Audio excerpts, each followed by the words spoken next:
The massive space station Omega-7 drifted silently through the void between star systems. Its crystalline towers gleamed under the light of distant suns while hundreds of alien vessels approached from all directions. Today marked the most important military gathering in galactic history. Every major species would display their deadliest weapons and prove their superiority over lesser civilizations. Admiral Beth Torres sat alone in the back corner of the enormous assembly hall. Her simple blue uniform looked plain next to the elaborate armor and exotic garments worn by other delegates. Around her, 12 different alien species filled the chamber with their chatter and boasts. The air hummed with translation devices working overtime to convert thousands of conversations into understandable speech. Near the front of the hall, Commander Thane of the Draknari Empire stood 7 feet tall on powerful legs. His scaled skin reflected the chamber's lights as he gestured with clawed hands toward a holographic display. The image showed planets reduced to molten slag by his people's plasma cannons. Other Draknari warriors nodded approvingly at the destruction their weapons had caused across 3 star systems. The crystalline Vorthic delegates whispered among themselves in musical tones that sounded like wind chimes.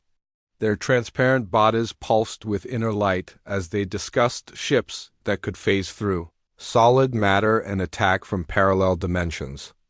No enemy had ever successfully targeted a Vorthic vessel during combat because they simply existed in multiple realities at once across the chamber. The insectoid representatives of the hive mind clicked and buzzed as they shared memories through pheromone clouds. Their bioships could regenerate from almost any damage and adapt to new threats within minutes. Each vessel was essentially a living creature bred specifically for warfare and capable of evolving during battle. Admiral Torres watched these displays of power with calm interest. Humanity had joined the galactic community only 5 years ago, and most species still viewed humans as barely civilized primitives. The other delegates rarely acknowledged her presence except to make jokes about human technology. They found it amusing that humans still used projectile weapons and chemical rockets instead of proper energy systems. The formal presentations began with fanfare as each species took turns demonstrating their military capabilities. Giant screens showed footage of devastating battles and technological marvels that defied basic physics. Energy weapons that could ignite entire atmospheres. Gravitational manipulators capable of crushing moons into diamonds. Reality warping devices that made enemy fleets simply cease to exist. Commander Thane stepped forward to address the assembly. His voice boomed through the translation system as he spoke with obvious pride about Draknari achievements.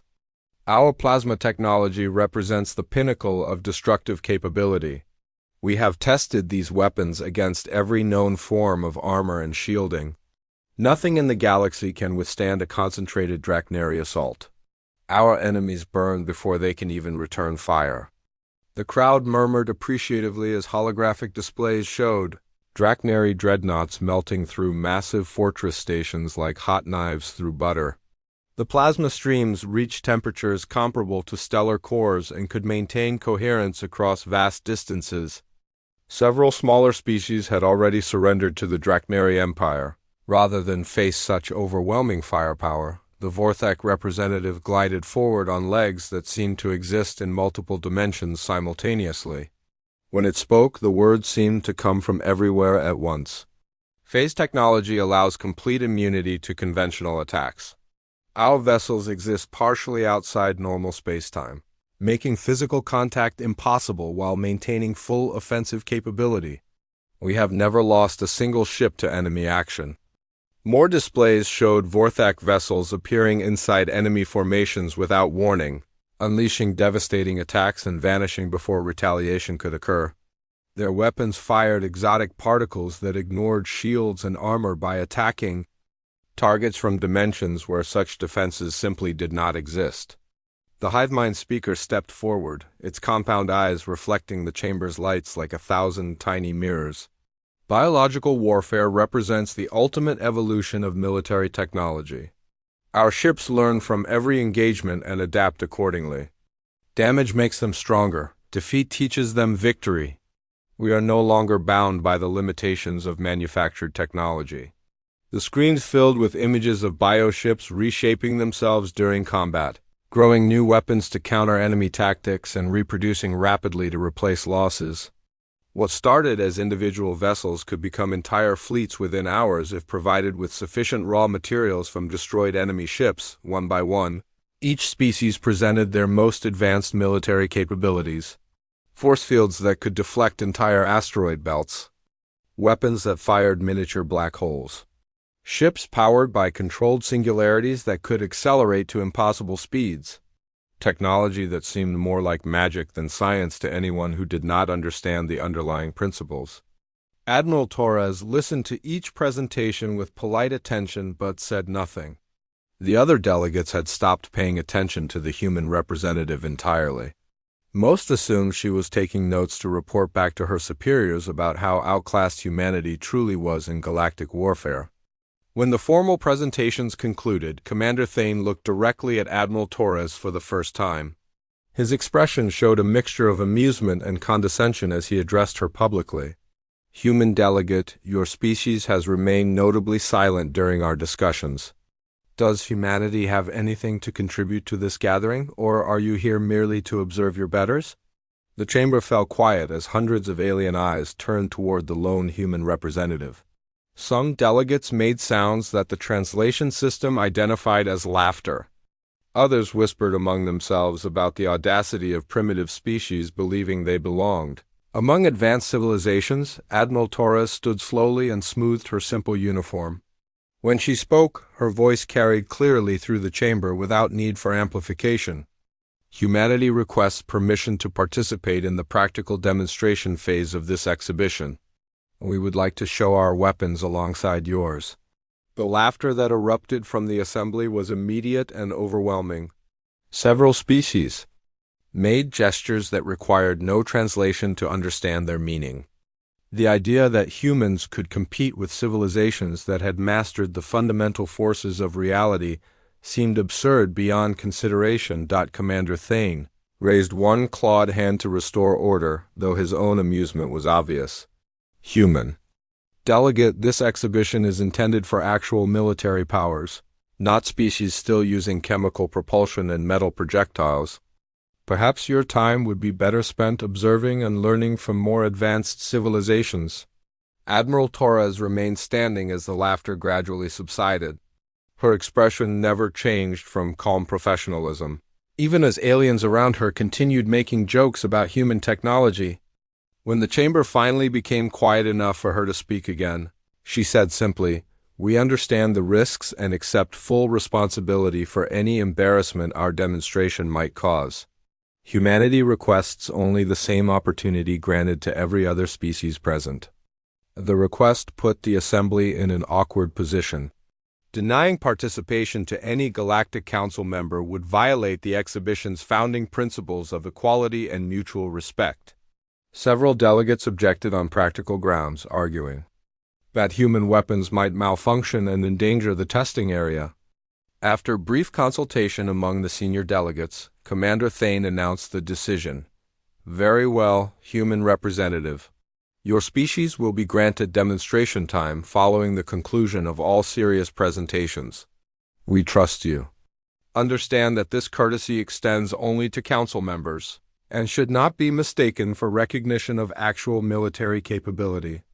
Admiral Torres nodded politely and returned to her seat. Around her, the alien delegates resumed their conversations with renewed energy, most discussing what form human embarrassment would take. Some placed actual wagers on whether human weapons would function at all or simply explode during testing. None of them noticed the slight smile that crossed Admiral Torres' face as she activated a small communication device and sent a brief coded message to the human vessel waiting just outside the station's sensor range.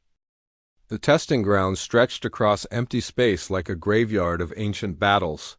Derelict warships from forgotten conflicts drifted alongside massive asteroids that had been moved here specifically for weapons demonstrations. Each target bore the scars of previous exhibitions where alien species had proved their destructive capabilities to assembled observers, Admiral Beth Torres stood in the observation deck of Omega-7 station, watching through reinforced transparisteel as the Draknari Empire prepared their opening demonstration. Commander Thane's massive dreadnought positioned itself at maximum effective range from the target area. The ship's hull bristled with plasma, cannon arrays that glowed with barely contained energy. The assembled delegates pressed against the viewing windows with excitement. This annual exhibition had become the galaxy's premier display of military might, where species competed not just for bragging rights but for the political influence that came with demonstrated superiority.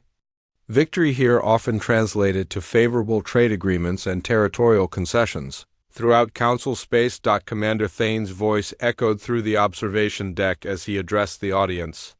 Witness the power that has brought 17 star systems under Draknari protection. Our plasma technology harnesses the same forces that power suns themselves. The dreadnought's main batteries began to charge with visible energy buildups along each cannon barrel. The first volley erupted across space in streams of superheated matter that blazed like miniature lightning bolts. The plasma beam struck an abandoned cruiser and immediately began converting its hull into expanding clouds of vaporized metal. Within seconds, the entire vessel had been reduced to glowing gases that dispersed into the vacuum. Appreciative sounds rose from the alien observers as they witnessed destruction on a scale that defied easy comprehension. The plasma streams maintained perfect coherence across hundreds of thousands of kilometers, delivering enough energy to melt through any known armor configuration. No shield technology in galactic space could withstand such concentrated firepower. The Draknari demonstration continued with increasingly impressive displays of devastation. Asteroid targets disappeared in blinding flashes as plasma cannons systematically obliterated each obstacle. The final shot struck a particularly large target and triggered a brief artificial star that lit up the entire testing area before fading back to normal space. Next came the Vorthak phase ships, which approached the testing ground by simply materializing inside the target area without any visible means of travel. The crystalline vessels existed in multiple dimensions simultaneously, allowing them to ignore conventional physics while maintaining full offensive capability against targets. Locked in normal spacetime, the Vorthak weapons fired exotic particles that struck targets from angles that should not have been geometrically possible. Enemy vessels found themselves being attacked from inside their own hulls as the phase technology allowed projectiles to bypass all external defenses. Shields and armor became irrelevant when weapons could emerge directly within protected spaces. Watching from the observation deck, several delegates took careful notes on Vorthak capabilities while others simply stared in amazement at technology that seemed to violate basic reality. The phase ships destroyed their assigned targets without sustaining any damage themselves, then vanished back into parallel dimensions where retaliation remained impossible. The hive mind's bioships approached the testing area like a swarm of living predators. Each vessel pulsed with organic rhythms and sprouted new weapons configurations as they encountered different types of targets. The creatures adapted their tactics in real time, learning from each engagement and evolving more effective attack methods. One bioship engulfed a derelict destroyer and began dissolving it from within using biological acids that could break down any molecular structure. Another creature fired living projectiles that burrowed through armor plating and consumed structural materials to fuel their own growth. The most impressive display came when damaged bioships began regenerating lost tissue and incorporating destroyed target materials into new weapon systems. Each subsequent demonstration exceeded the previous one in terms of raw destructive capability. Energy weapons that could ignite planetary atmospheres, gravitational manipulators that compressed matter into microscopic black holes, reality distortion fields that simply erased enemy vessels from existence by making them never have been built in the first place. The alien delegates congratulated themselves on their technological superiority while placing bets on which species would claim ultimate victory in the exhibition. Most agreed that humanity's upcoming demonstration would provide comic relief after so Many displays of actual military power, Admiral Torres remained silent throughout these presentations, occasionally making notes on a simple tablet computer that several aliens had mocked for its primitive interface design. Her calm demeanor never wavered even as weapons of unimaginable power destroyed targets that could have easily overwhelmed any human settlement. When the formal demonstrations concluded, Commander Thane addressed the assembly with obvious satisfaction. These displays represent the pinnacle of galactic military evolution. Each species has contributed unique innovations that push the boundaries of destructive capability. Now we shall witness what passes for weapons technology among our newest council members. The laughter that followed was more restrained than before, partly out of politeness, but mostly because the delegates expected human technology to be so inferior that open mockery would seem like bullying. Several species sent private messages, suggesting that humans might want to reconsider their participation to avoid public embarrassment. Admiral Torres activated her communication device and spoke a single word: "Commence." The response came immediately as a new contact appeared on the testing ground's sensor displays. The human vessel that emerged from stealth approach was smaller than most of the alien dreadnoughts but moved with surprising grace and precision. The HMS Retribution took position at the edge of the testing area while Admiral Torres provided commentary for the assembled observers. Our demonstration will showcase weapons developed through practical battlefield experience rather than theoretical physics research. These systems represent solutions to real combat problems rather than attempts to harness exotic phenomena. Several delegates exchanged glances at this description, unsure whether humans were making excuses for primitive technology or claiming some form of tactical superiority over more advanced civilizations. The general consensus remained that humanity was about to embarrass itself spectacularly. The human warship extended several antenna arrays and began what appeared to be detailed sensor sweeps of the target area. Unlike the alien vessels that had simply approached and opened fire, the Retribution spent several minutes analyzing each potential target and calculating precise firing solutions. Commander Thane's amusement was obvious as he watched this extended preparation phase. Human delegate, if your weapons require such lengthy targeting procedures, perhaps you should reconsider their practical value in actual combat situations. Admiral Torres responded without taking her eyes off the tactical displays. Preparation prevents poor performance, Commander. Human weapons are designed for precision rather than spectacle. She paused briefly before adding, "You may want to adjust your sensors for kinetic energy detection rather than exotic particle emissions." This suggestion caused confused murmurs among the alien observers. Most galactic weapons relied on energy beams or exotic matter manipulation rather than simple kinetic force. The idea that humans would use primitive physics for military applications seemed to confirm their technological backwardness. The HMS Retribution completed its targeting sequence and transmitted a final status report to Admiral Torres. The human warship had identified optimal attack vectors for maximum destructive efficiency, while minimizing the risk of debris endangering the observation station. All weapon systems showed green status and stood ready for immediate deployment. Admiral Torres looked around the observation deck at the assembled alien delegates, noting their expressions of barely contained amusement and condescending patience. These beings had ruled the galaxy for millennia and considered themselves the ultimate evolution of intelligent warfare capability. She activated her communication system one final time and spoke clearly into the sudden silence.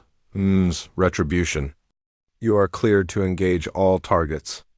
Demonstrate human weapons technology to our galactic neighbors. What happened next would change the balance of power in Council space forever.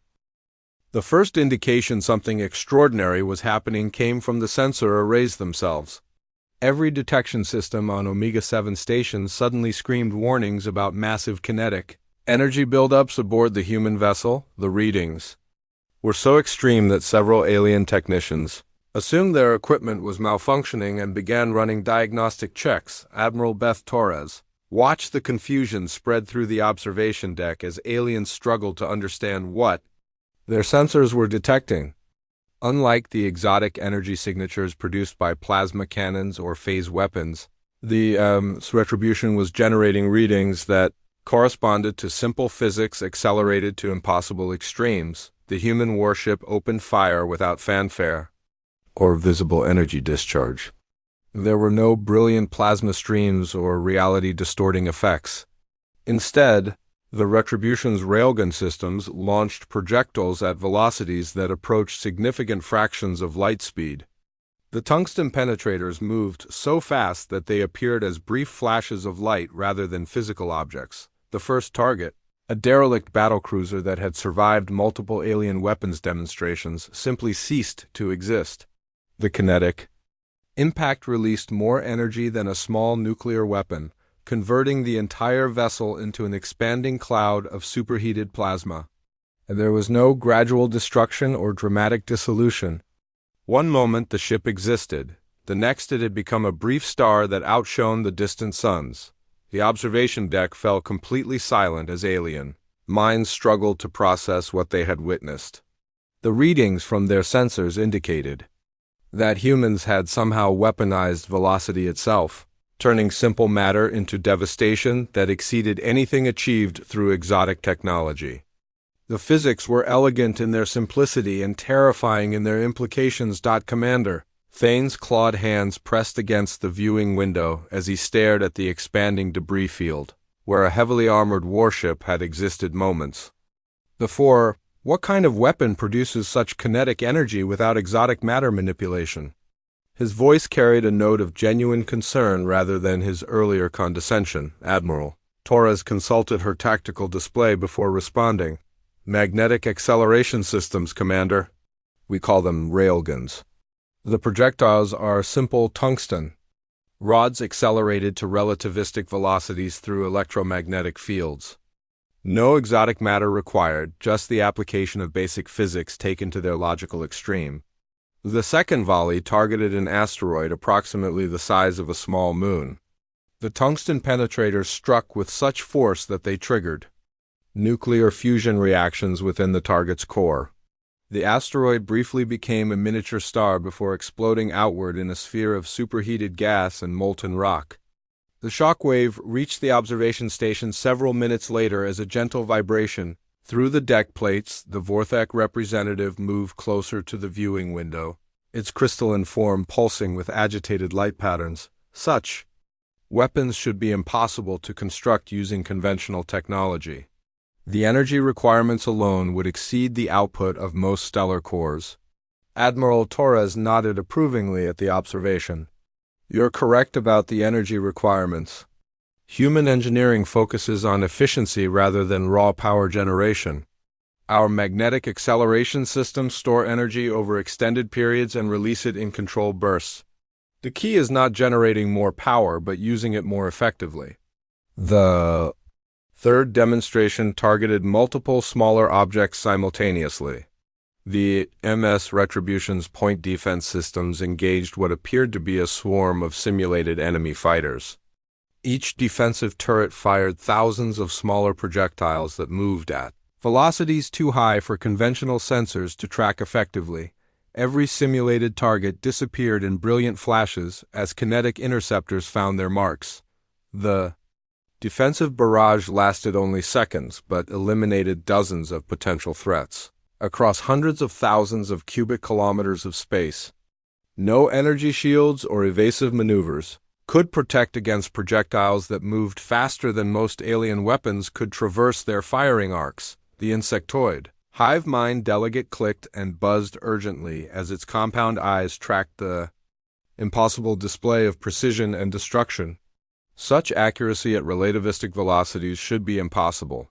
The targeting calculations alone would require computational power beyond our current understanding. Admiral Torres smiled slightly as she watched alien delegates frantically taking notes on human weapons capabilities. Human military doctrine emphasizes practical solutions over elegant theory. Our targeting systems use predictive algorithms, developed through thousands of years of conflict against opponents who think exactly like we do. When you've perfected the art of killing your own species, Expanding that knowledge to others becomes straightforward. The fourth demonstration showcased human tactical nuclear weapons used as point defense munitions. The retribution detected and intercepted simulated incoming missiles by detonating small fusion warheads in their projected flight paths. The electromagnetic pulses disabled incoming threats while the radiation and particle effects created defensive barriers that could stop even exotic energy weapons. Commander, Thane's voice was barely above a whisper as he watched human defensive systems work with casual efficiency. They're using nuclear weapons as ammunition. Not strategic bombardment devices, but basic defensive tools. How many of those weapons does a single human vessel carry? Admiral Torres checked her tactical display again before answering. This particular ship carries approximately 2,000 tactical nuclear devices for point defense purposes. Standard loadout also includes 50 strategic warheads for space superiority missions and 12 planet crackers for extreme emergencies. The revelation that humans treated nuclear weapons as routine ammunition rather than ultimate deterrence sent shockwaves through the alien delegates. Most galactic civilizations had abandoned nuclear technology as primitive and destructive. The idea that an entire species had refined such weapons into practical military tools was both fascinating and horrifying. The fifth volley demonstrated the true range and precision of human kinetic weapons. The HMS Retribution targeted a small asteroid at maximum sensor range, several light minutes from the testing area. The projectiles took nearly 20 minutes to reach their target, during which time every alien sensor array tracked their approach. When the tungsten penetrators finally struck their distant target, the explosion was visible even at extreme range as a brief flare of light against the starfield. The kinetic impact had been calculated with such precision that the asteroid's destruction occurred exactly as predicted despite the enormous distances and complex gravitational interactions involved. The demonstration concluded with a display of human electronic warfare capabilities. The HMS Retribution systematically jammed, spoofed, and hijacked every sensor system in the testing area while maintaining perfect target acquisition on its own sensors. Alien detection equipment began showing false readings, phantom contacts, and complete sensor blindness while human weapons continued operating with unimpaired accuracy. Admiral Torres addressed the stunned alien delegates as the electronic interference cleared and normal sensor function returned. Human military technology represents the refinement of basic physics, through practical application rather than the pursuit of exotic phenomena. We have spent millennia learning to make simple things work better instead of creating complex solutions to straightforward problems. The observation deck remained silent as the implications of what they had witnessed began to sink in. Humanity had not just demonstrated superior firepower but revealed a completely different approach to warfare. Where other species had developed increasingly exotic technologies to overcome physical limitations, humans had perfected the application of fundamental forces with devastating efficiency. Commander Thane finally found his voice after several minutes of shocked silence. Your weapons ignore our most advanced defensive systems because they operate within normal physics rather than exotic dimensions. Our shields cannot deflect projectiles moving at such velocities. Our armor cannot withstand such kinetic energy transfers. How long has humanity possessed these capabilities? Admiral Torres' expression remained professionally neutral as she prepared to deliver the most important part of her demonstration. Commander, what you have seen today represents standard human military technology. These are not our most advanced weapon systems, merely the ones we consider appropriate for public demonstration. The alien delegates looked at each other with growing alarm as they realized that humanity had been holding back during this exhibition.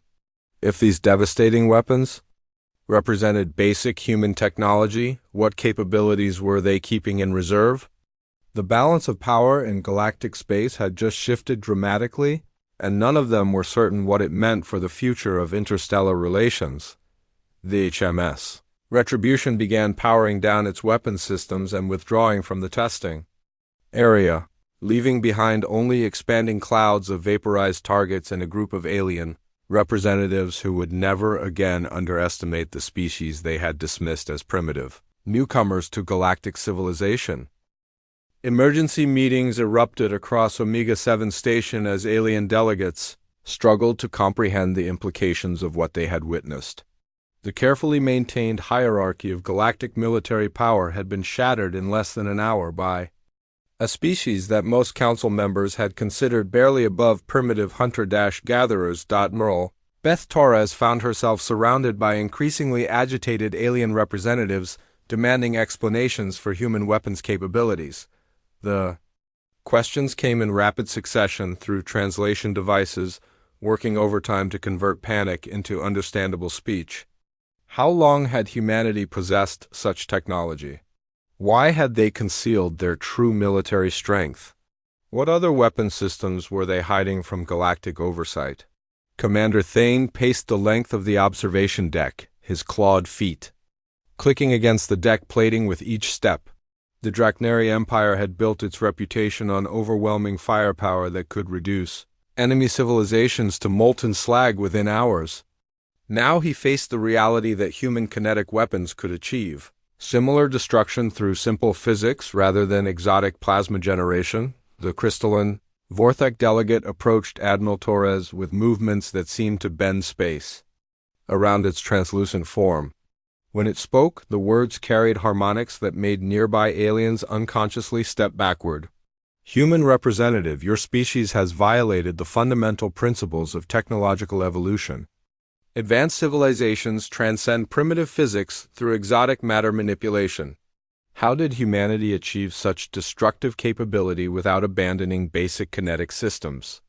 Admiral Torres remained seated while chaos swirled around her, occasionally sipping water from a simple plastic bottle that several aliens had examined with curiosity earlier. Her calm demeanor contrasted sharply with the growing agitation of delegates who were beginning to understand that their assumptions about human capabilities had been dangerously wrong.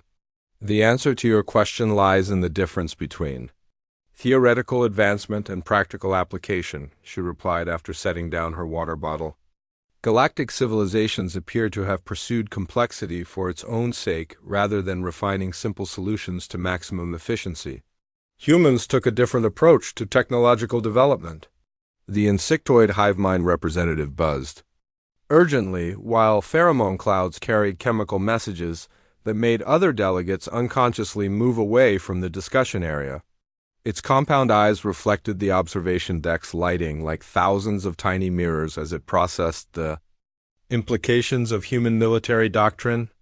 Explain how primitive kinetic systems achieve superiority over exotic matter weapons, the hive mind demanded through clicking mandibles that required mechanical amplification to produce audible sound.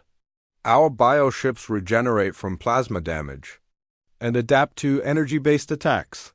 How would your projectile weapons overcome biological regeneration capabilities? Admiral Torres accessed her tablet computer and displayed tactical information about human anti-biological warfare systems. The data showed specialized ammunition designed specifically for combat against regenerating organisms. Tungsten penetrators loaded with radioactive isotopes that would contaminate biological tissue at the molecular level. Kinetic rounds containing engineered viruses that could disrupt cellular regeneration processes.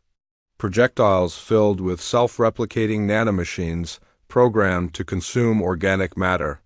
Human military research has focused on countering every conceivable threat rather than developing single-purpose weapon systems, she explained while alien delegates crowded around to examine the tactical displays. We assumed that any enemy we encountered would eventually adapt to our standard ammunition, so we developed specialized rounds for specific target types. The revelation that humans had essentially weaponized their entire periodic table sent new waves of concern through the alien observers. Chemical warfare, biological agents, radioactive contamination, and nanotechnology were all integrated into routine ammunition supplies rather than reserved for special operations or strategic deterrence. Commander Thane stopped pacing and turned to face Admiral Torres directly. His earlier arrogance had been replaced by something approaching respect mixed with genuine fear. Your weapons demonstration showed only kinetic projectiles and nuclear devices. Are you saying that humanity possesses additional weapon types? Beyond what we observed? Admiral Torres nodded while scrolling through additional tactical information on her tablet. The HMS Retribution carries 17 different ammunition types for various combat scenarios. Standard tungsten penetrators for armored targets, explosive fragmentation rounds for personnel suppression, chemical payloads for atmospheric contamination, biological agents for ecosystem disruption, radioactive materials for area denial. Each round can be configured with multiple payload types depending on tactical requirements. The alien delegates began backing away from the human representative as they realized the true scope of what they were dealing with. Humanity had not just developed superior weapons technology, but had approached warfare with a level of systematic thoroughness that exceeded anything in galactic military history. The Vorthek representative's crystalline form pulsed with agitated light patterns as it processed this information. Phase technology provides immunity to conventional attacks by existing partially outside normal spacetime. How would kinetic weapons affect targets in parallel dimensions? Admiral Torres smiled slightly before responding. Human physicists have developed theoretical solutions to extra-dimensional defensive systems. Our research indicates that sufficient kinetic energy can disrupt dimensional barriers through gravitational effects. We call them reality anchors.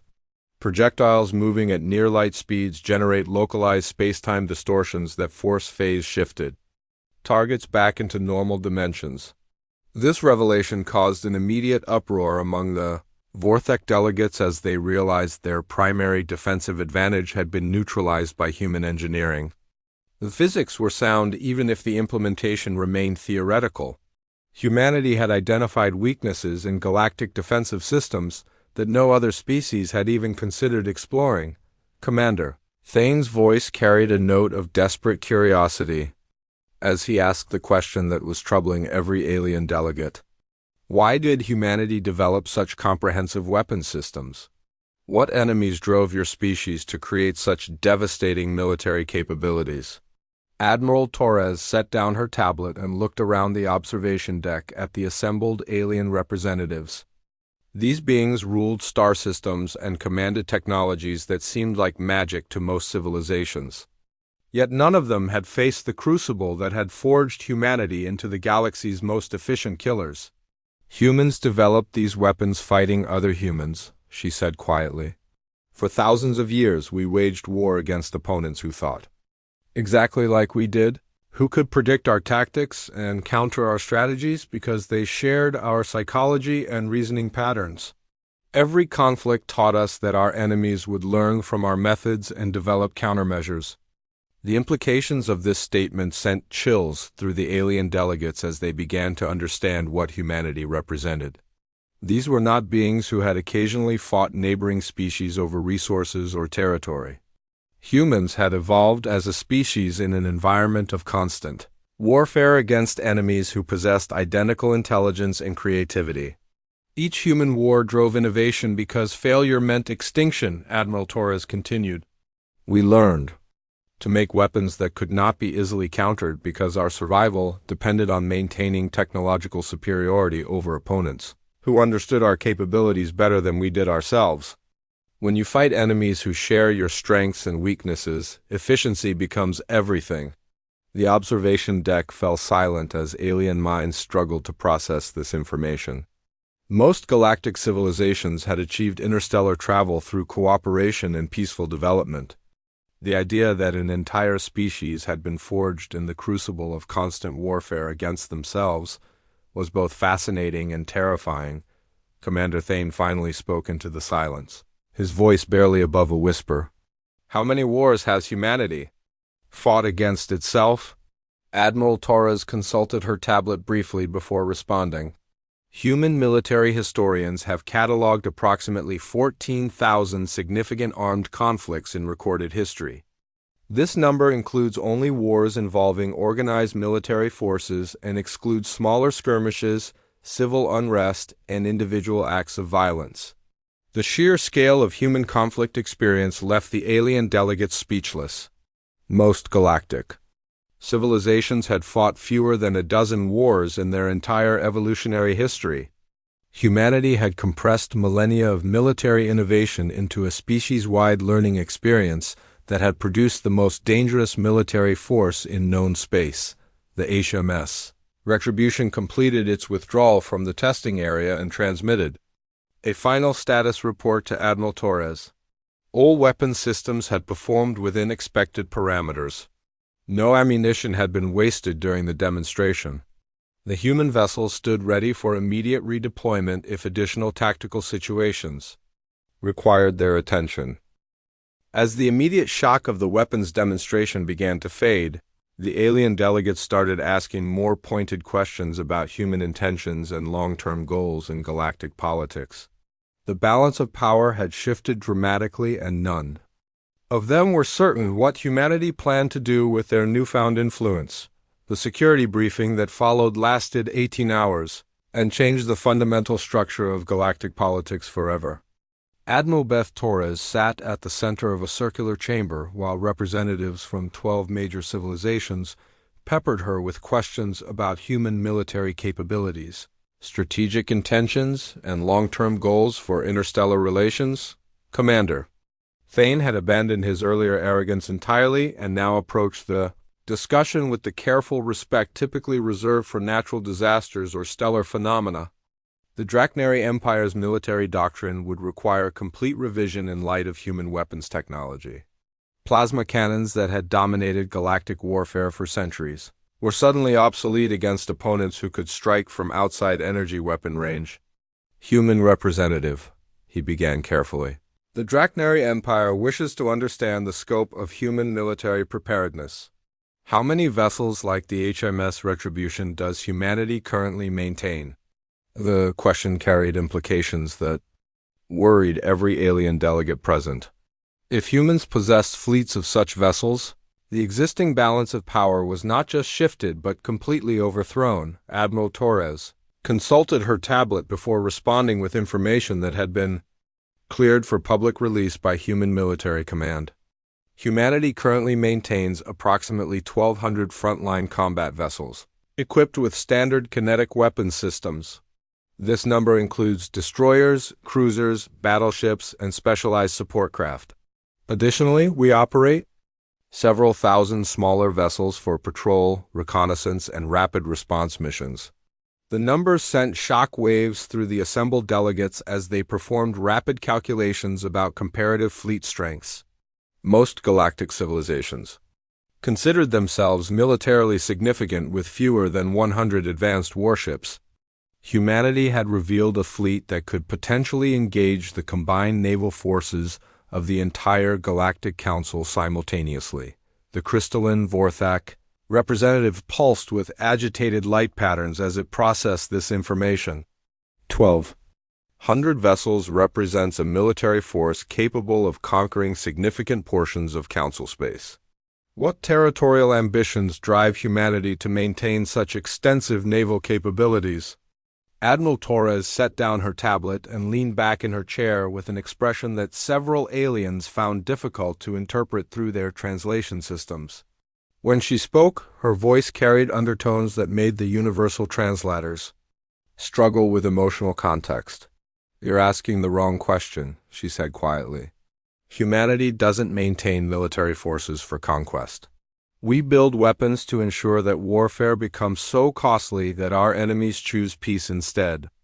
Every ship, every weapon, every tactical system serves a single purpose, making conflict so devastating that rational beings avoid it entirely." This statement confused several alien delegates who had assumed that superior military capability naturally led to territorial expansion and political domination. The idea that humans had developed the galaxy's most advanced weapons, specifically to prevent their use, challenged fundamental assumptions about the relationship between power and ambition, the insectoid hive mind. Delegate buzzed urgently while releasing pheromone clouds that carried chemical signatures of distress and confusion. Explain the logic of developing superior weapons technology without utilizing that advantage for territorial gain. Military superiority typically translates to political influence and resource acquisition. Admiral Torres stood and walked to the chamber's main display screen, which still showed sensor recordings from the weapons demonstration. The images of vaporized targets and expanding debris fields served as a stark reminder of human destructive capability. Human military philosophy is based on a simple principle, she explained while gesturing toward the destruction visible on screen. The best way to win a war is to make your enemies too afraid to start one. We don't conquer civilizations because dead populations cannot contribute to galactic prosperity. We don't destroy planets because uninhabitable worlds serve no useful purpose. The display shifted to show tactical analyses of various galactic civilizations, including detailed assessments of their military capabilities, economic resources, and strategic vulnerabilities. The data had been compiled over 5 years of careful observation since humanity joined the Galactic Council.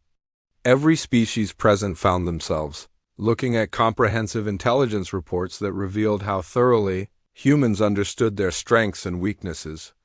Commander Thane's clawed hands trembled slightly as he recognized Draknari fleet formations and tactical doctrines displayed with perfect accuracy on the human intelligence summaries. You have been studying us since your admission to the Council. How extensive is human intelligence gathering throughout galactic space? Admiral Torres manipulated the display to show the scope of human monitoring operations. Sensor networks that track ship movements across dozens of star systems, communication intercepts that provided insight into alien political discussions, economic analyses that revealed resource flows and trade dependencies between different civilizations. Humans observe everything because we learned long ago that survival depends on understanding your enemies better than they understand themselves, she replied while highlighting specific intelligence assets throughout Council space. We monitor your fleets, analyze your tactics, and study your decision-making patterns because peace requires constant vigilance. The revelation that humanity had been systematically gathering intelligence on every galactic civilization sent new waves of concern through the assembled delegates. The implications were staggering. Humans had not only developed superior weapons technology but had also created comprehensive profiles of every potential opponent in known space. The Vorthak representative moved closer to the display screen, its crystalline form refracting the tactical information into rainbow patterns across the chamber walls. Such extensive intelligence gathering suggests preparations for systematic military action against multiple targets. What circumstances would trigger human offensive operations? Admiral Torres paused the display on a map showing the current political boundaries throughout galactic space. Each civilization's territory was marked in different colors, with trade routes and strategic resources clearly identified. The image resembled a tactical planning document more than a simple political chart. Humanity will respond with overwhelming force to 3 specific scenarios, she said while highlighting potential conflict zones on the display. Direct attacks against human colonies or vessels. Attempts to disrupt interstellar trade that supports galactic economic stability. Military actions that threaten the existence of Council member species. This last point surprised several alien delegates who had expected humans to focus primarily on their own interests. The idea that humanity would intervene militarily to protect other species suggested a level of commitment to galactic stability that exceeded typical political alliances. The hive mind delegate released new pheromone clouds that carried chemical signatures indicating intense curiosity mixed with cautious approval. Human protection of Council members implies acceptance of responsibility for galactic security. What authority grants humanity the right to serve as military guardians for other civilizations? Admiral Torres smiled slightly before responding to this question, which had been anticipated by human diplomatic planners. Authority comes from capability, delegate. We possess the military strength to maintain galactic peace, and therefore we accept the responsibility that comes with such Power. No formal authorization is required when the alternative is widespread conflict. The chamber fell silent as alien representatives processed the implications of this statement. Humanity had essentially declared themselves the military protectors of galactic civilization without asking permission from the species they intended to protect. The arrangement was presented as a fait accompli rather than a negotiated agreement. Commander Thane finally spoke into the silence, his voice carrying a mixture of resignation and grudging respect. What you're describing is not protection but dominion. Humanity has achieved military supremacy and now dictates terms to the rest of galactic civilization. Admiral Torres shook her head slowly while manipulating the display to show human colony, worlds, and military installations. The images revealed a species that had spread throughout several star systems but maintained relatively modest territorial claims compared to other galactic powers. Observe our actual territorial holdings, Commander. Humanity controls fewer star systems than most Council members despite possessing superior military capability. We could have conquered half the galaxy by now if Dominion was our goal. Instead, we maintain only the resources necessary to defend galactic stability. The display shifted to show economic data that revealed humanity's approach to interstellar relations.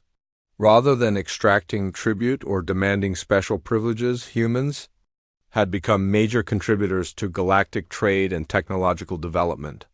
Their military supremacy was balanced by genuine efforts to strengthen interstellar cooperation.